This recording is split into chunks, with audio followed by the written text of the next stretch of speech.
সেই মায়েদের বানানো যে আচার হয়, ফুলকপি রেজালা। বাটি চেঁচে খেয়ে নিচ্ছ? হ্যাঁ, কেমন আছে? Excellent excellent excellent. Good morning, সুপ্রভাত। আশা করি তোমরা সবাই খুব ভালো আছো, আমরাও ভালো আছি। আজ হচ্ছে বৃহস্পতিবার। এখন ঘড়িতে বেজে গেছে প্রায় দেখো 11:20। কোথায় গেল ঘড়িটা আমার? ওই যে 11:20। স্নান কমপ্লিট হয়ে গেছে, বৃহস্পতিবারের পুজো কমপ্লিট হয়ে গেছে। বৃহস্পতিবারের পুজো দেখবে বসেছি 10:30টায়, উঠলাম হচ্ছে আমি এখন 11:30টায়। ঝাড়া 1 ঘন্টা লাগে বৃহস্পতিবারের পুজো হতে। তো যাই হোক, এবার ঢুকে পড়বো রান্নাঘরে। আচ্ছা, রান্নাঘরে ঢোকার আগে তোমাদেরকে একটা মজার জিনিস দেখাচ্ছি। সেদিনকে না হঠাৎ করে ওই ইন্দোনেশিয়া বা এটা কোন দেশে যেন হয় মিষ্টি তেঁতুল, দেখবে বক্স করে বিক্রি হয় মিষ্টি তেঁতুল, আর ভীষণ মিষ্টি হয় তেঁতুলগুলো, আর খেতে এত ভালো হয় না, মানে পুরো যেরকম ধরো পাকা তেঁতুল যেরকম হয় না, মানে গায়ে খোলাটা পুরো লাগানো আছে, আর গায়ের খোলাটা যেই ছাড়িয়ে নেওয়া হবে তেঁতুলের, ভেতরটা পুরো মিষ্টি, আর যেরকম তেঁতুলের আচার হয় না ঠিক ওই রকম খেতে হয়। তো আমার সেদিনকে খুব ইচ্ছে করেছিল। ভালো কথা, অ্যামাজনে অর্ডার করেছি আমি ওই মিষ্টি তেঁতুল। তো কিছু 4-5 দিন বাদে মিষ্টি তেঁতুলটা এলো। তো আসার পরে দেখছি না এরকম পার্সেলটা এরকম লম্বা মতন পার্সেল।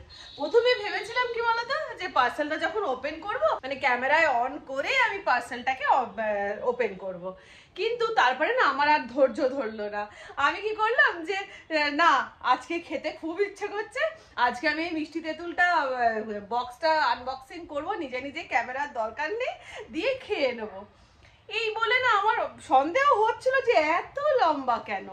দিয়ে আনবক্সিং করেছি, আনবক্সিং করার পরে কি এসছে তোমাদেরকে দেখাচ্ছি, চলো দেখাই আনবক্সিং করার পরে কি এসেছে। এই দেখো, দেখো কাণ্ড। আমি অর্ডার করেছি মিষ্টি তেঁতুল, এসে পাঠিয়েছে আমাকে তেঁতুলের গাছ। তাই জন্য জিনিসটা খুব লম্বা ছিল, আমি তো বুঝতে পারছিলাম না। তো প্রথমে ভাবলাম কি যে এটা রিটার্ন করে দেবো, তারপরে ভাবলাম থাক, যখন মাটি সমেত এসেছে এটা একটা টবে আটকে দেবো, যদি মিষ্টি তেঁতুলের গাছ হয় দেখা যাক। এই হচ্ছে ব্যাপার, কি বলবো, মানে যাকে বলে আর কি যে আগস্ট মাসে এপ্রিল ফুল হওয়া, আমি আগস্ট মাসে এপ্রিল ফুল হয়ে গেছি। তো এই তেঁতুল গাছটা গো আর বলো না, তেঁতুল অর্ডার করেছি, তেঁতুল গাছ পাঠিয়ে দিয়েছে। আর তোমাদেরকে চাষের জিনিস তো রোজ দেখাই, আজকের চাষের হচ্ছে আমার এসেছে এইগুলো, এই যে এই কটা বরবটি, তার সাথে কটা ঢেঁড়স, আর তার সাথে কটা বেগুন, আজকের চাষ থেকে তোলা হয়েছে আর কি। আমার না রোজ দিন কিছু না কিছু 4টে করে 2-4টে করে তুলতে ভালো লাগে, আর সেটা তোমাদের সাথে শেয়ার করতে সব থেকে বেশি ভালো লাগে। তো এই হচ্ছে আজকের চাষের আমার। এবার চলো রান্নাঘরে ঢুকতে হবে। আর আজকে হচ্ছে একাদশী, তো মুখার্জি বাবু তো একাদশী করে, তোমাদেরকে তো বলেইছি, যেহেতু মা চলে যাওয়ার 1 বছর তো এটা করতে হবে।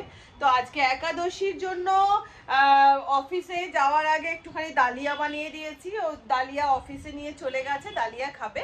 আর রাত্রের জন্য আমি ঠিক করেছি দুটো এমন রেসিপি করব, সেটা মাছ মাংস ছেড়ে খেতে পারা যাবে, নিরামিষে পেঁয়াজ রসুন ছাড়া দুটো এমন রেসিপি।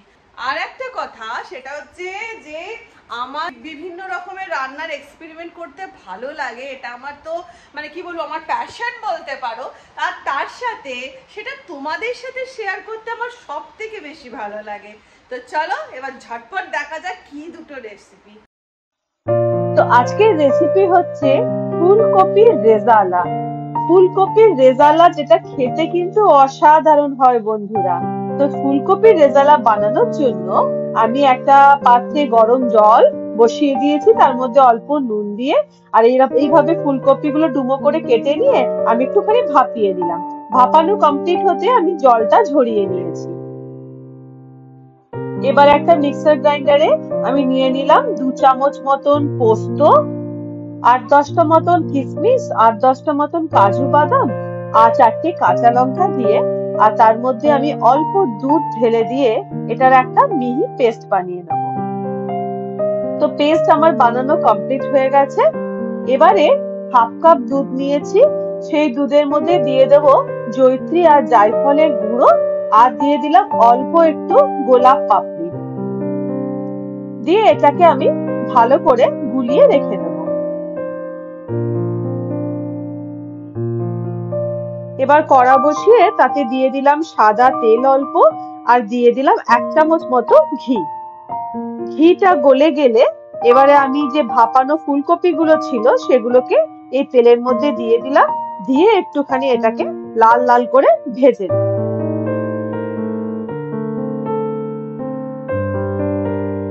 কপিটা লাল লাল করে ভাজা হয়ে গেছে, এবার আমি এটা তেল থেকে তুলে নিচ্ছি।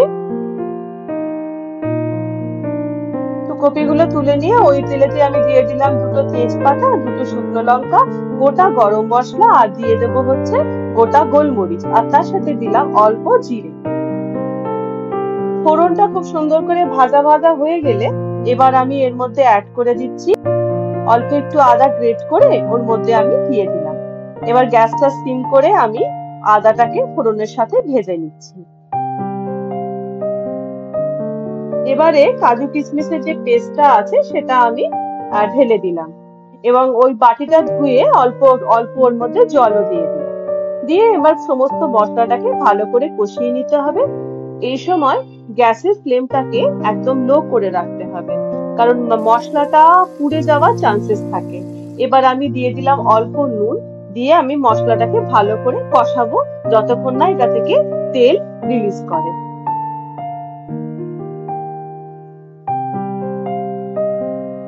এবার আমি এর মধ্যে অ্যাড করে দিলাম কাশ্মীরি লঙ্কার গুঁড়ো 1.5 চামচ মতন, দিয়ে ভালো করে মশলাটা আবার কষিয়ে নিলাম।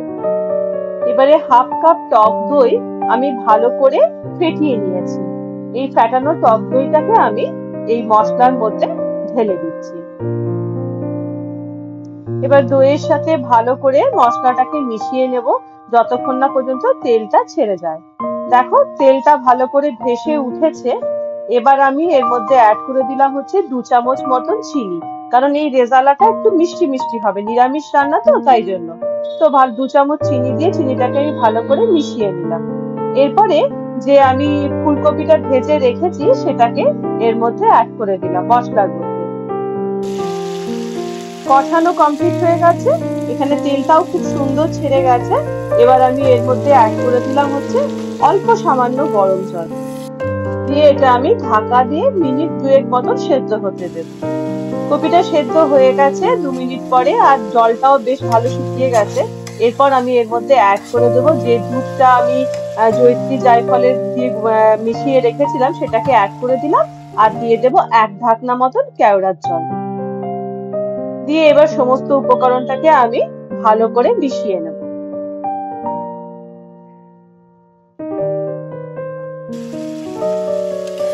মিনিট 2 নাড়াচাড়া করে দুধটা যখন শুকিয়ে যাবে, ব্যাস আমাদের রেডি হয়ে যাবে ফুলকপির রেজালা। রেডি হয়ে গেল আমার প্রথম রেসিপি ফুলকপির রেজালা। এবার চলে যাব আমার দ্বিতীয় রেসিপিতে, সেটা হচ্ছে উইদাউট অনিয়ন গার্লিক একটা টেস্টি টেস্টি মশলা ভিন্ডি। তো চলো শুরু করা যাক। তো মশলা ভিন্ডি বানানোর জন্য আমি প্যান বসিয়ে তার মধ্যে দিয়ে দিলাম সাদা তেল। এবার আমি এর মধ্যে অ্যাড করে দেব এই যে লম্বা লম্বা করে আমি ঢ্যাঁড়স গুলো কেটে রেখেছি। এগুলো ভেন্ডি গুলোকে গোটা গোটাই রাখতে হবে, জাস্ট সামনেটা আর পেছনের দিকটা কেটে বাদ দিয়ে দিয়েছি। দিয়ে আমি এগুলো তেলের মধ্যে দিয়ে এটাকে আমি 80% মতন কুক করব।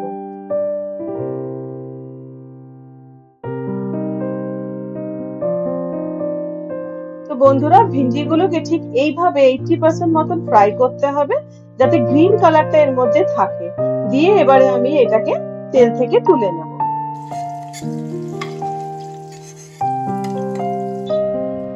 এবার আমি ওই তেলেতেই দিয়ে দিলাম হাফ চামচ মতন জিরে আর হাফ চামচ মতন হিং, আর দিয়ে দেবো 2টো শুকনো লঙ্কা, দিয়ে ফোড়নটাকে আমি একটু ভেজে নিয়েছি। এবার আমি এর মধ্যে অ্যাড করে দেবো 3টে মতন কুচনো টমেটো। টমেটোটাকে ভালো করে এবার আমি তেলে ভেজে নেব। তার জন্য আমি অ্যাড করে দিলাম এখানে স্বাদ মতন নুন। নুনটা দিয়ে দিলে টমেটোটা ভালো মতন গলে যাবে। দিয়ে আমি টমেটোটাকে ফোড়নের সাথে ভালো করে কষিয়ে নেব। টমেটোটা ভালো করে গলে এলে এবার আমি অ্যাড করে দিলাম এর মধ্যে 2 চামচ মতন ধনে গুঁড়ো, দিয়ে দিলাম 1/2 চামচ মতন হলুদ গুঁড়ো, দিয়ে দেবো এর মধ্যে 1 চামচ মতন লঙ্কার গুঁড়ো, আর তার সাথে দিয়ে দিলাম 1 চামচ মতন কাশ্মীরি লঙ্কার গুঁড়ো। দিয়ে এবার সমস্ত মশলাটাকে ভালো করে কষিয়ে নেব। মশলাটা যাতে পুড়ে না যায় তার জন্য আমি দিয়ে দিলাম এখানে অল্প জল। এবার জল দিয়ে আবার ভালো করে মশলাটাকে কষিয়ে নিচ্ছি। তো বন্ধুরা, টমেটোটাও গলে গেছে আর মশলাটাও ভালোভাবে তেল রিলিজ করে গেছে। তো এবার আমি এর মধ্যে অ্যাড করে দিলাম হচ্ছে ভেজে রাখা ভিন্ডিগুলো। দিয়ে এবার ভিন্ডিটা দিয়ে আমি সমস্ত মশলাটাকে ভালো করে আবার কষিয়ে নেব। মশলাটা কষানো হয়ে গেলে এবার আমি অ্যাড করলাম কাসুরি মেথি। কাসুরি মেথি দিয়ে আবার আমি সমস্ত ভিন্ডিটাকে ভালো করে নাড়াচাড়া করে নিব।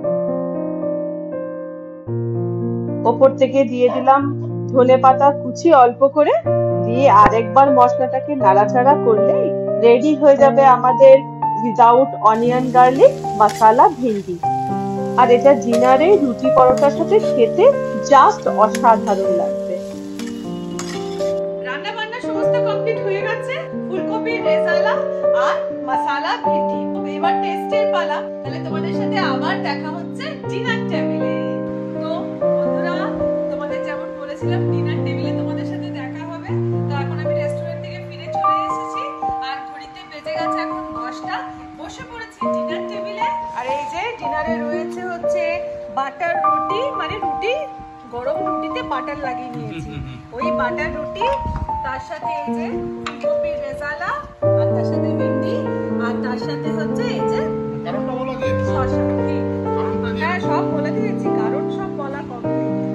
আর তার সাথে আছে এই যে এটা হচ্ছে বর্ধমানের সীতাভোগ, বর্ধমানের শক্তিগড়ের সীতাভোগ। তো বাটি চেঁচে খেয়ে নিচ্ছ?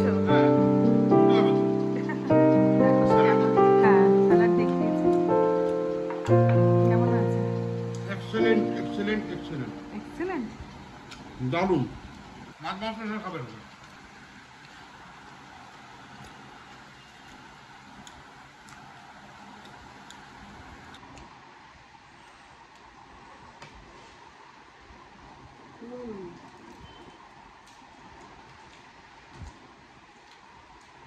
সত্যি কথা বলতে গেলে রান্না করে নিয়ে, আমি তো ভীষণ রান্না করতে ভালোই বাসি, আর রান্না করে নিয়ে যদি কাউকে খাইয়ে সে যদি বলে খুব সুন্দর হয়েছে, সব কষ্ট সব মেহনত যেন মনে হয়। না সত্যি, এটা আমি তোমার ভিডিওর জন্য বলছি না, মানে কি বলবো, সব মেহনতে কি বলবো, মানে সার্থকতা হয়। তোমরা কিন্তু অবশ্যই এই ফুলকপি রেজালাটা ট্রাই করবে, অসাধারণ খেতে হয়েছে। এটা এবার ট্রাই করবো হচ্ছে ভিন্ডিটা।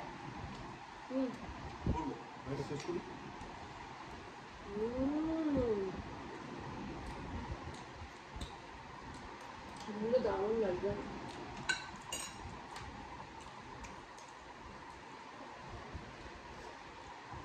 জাস্ট পেঁয়াজ রসুন ছাড়া ভিন্ডি, এই ভিন্ডিটা খেলে যে যে বয়সে আছো সেই বয়সেই থাকবে, এত ভালো খেতে হয়েছে। নিজে বানিয়েছি বলে বলছি না, মুখার্জি বাবু টেস্ট করে দেখো। দারুণ। কেমন লাগবে ভিন্ডি? লাজবাব। আমি তো আচারের বন্ধ করছি। আচার দাও নিয়ে তো কি দিয়েছো? কি দিয়েছি সেটা ভিডিওতে দেখে নেবে আমি কি দিয়েছি। ফ্লেভারটা না পুরো যে একদম মশলা বাড়ির বানানো, সেই মায়েদের বানানো যে আচার হয়, মশলা আমের আচার, ঠিক ওই রকম খেতে লাগছে কিন্তু। তো বন্ধুদেরকে বলবো রেসিপিগুলো ট্রাই করো, আর ট্রাই করে আমাকে কমেন্ট করে জানিও। তাহলে আজকের মতন টাটা, ভালো থেকো, সুস্থ থেকো, সব থেকে বড় জিনিস হচ্ছে অনেকটা আনন্দে থেকো। আর আবার তোমাদের সঙ্গে দেখা হচ্ছে নতুন একটা ভিডিও নিয়ে, নতুন একটা রেসিপি নিয়ে। তাহলে আজকের মতন টাটা, টাটা করে দাও।